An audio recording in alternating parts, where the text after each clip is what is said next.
Magandang araw friends, may ginagawa tayong Bluetooth speaker Xenon.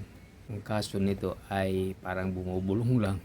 Tingnan natin yung loob, buksan natin yan. Mukhang galing na rin sa iba, broken na yan. Yan ang kanyang harap, USB. Ito yung speaker niya, maliliit. Nabuksan na natin yung mga tornilyo. Yun.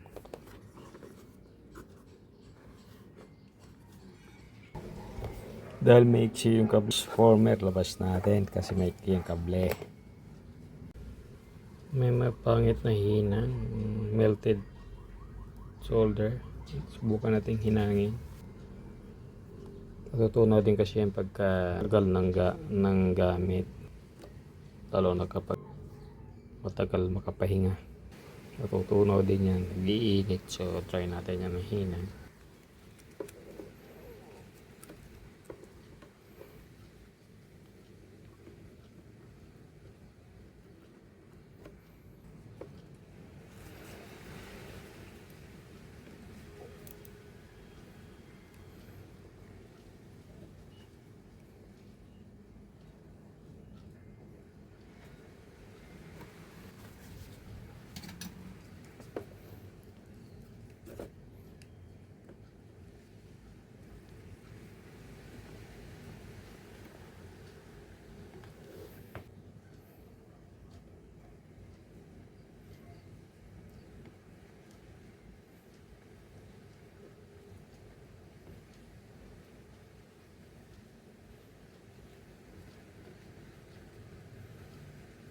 Hindi ko napapakita lahat ng paghihinang, parang matatagalan tayo.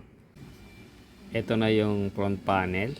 Andito yung dalawang op amp 4558. Nandito dalawa yan, designated for each channel, right channel and left channel. Yan muna testingin natin at cleared na natin yung speaker.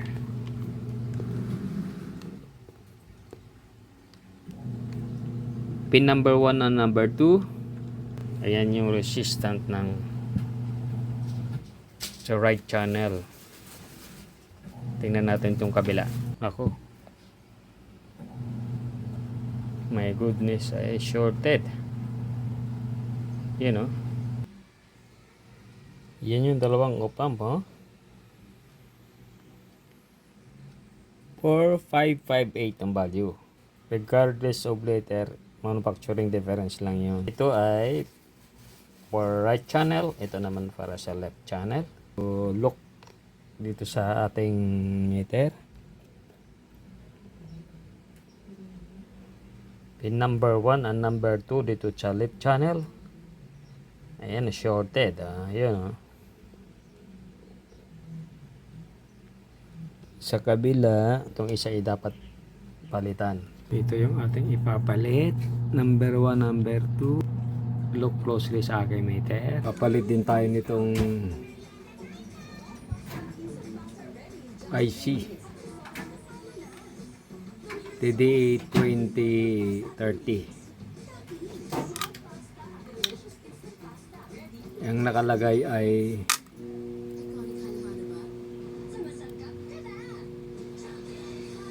D2030. So parehas lang naman yun.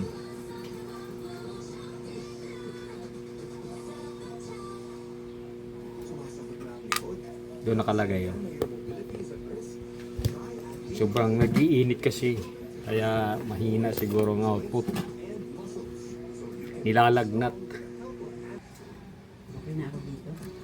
Ayan, na-mount na natin. At hihinangan na lang natin dito.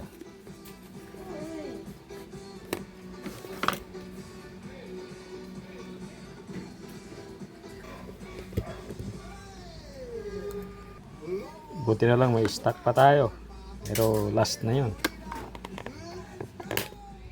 May lagot din ng wire dito sa likod nito. So inayos na natin, adjust natin.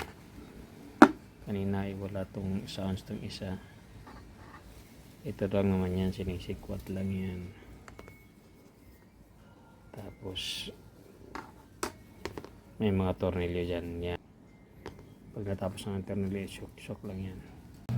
Sana namang matagumpay na araw, sirap sa muli.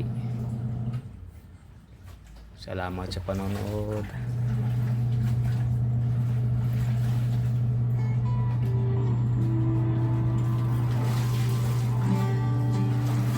Iisang pag-ibig ang nais makamit, yun ay ikaw.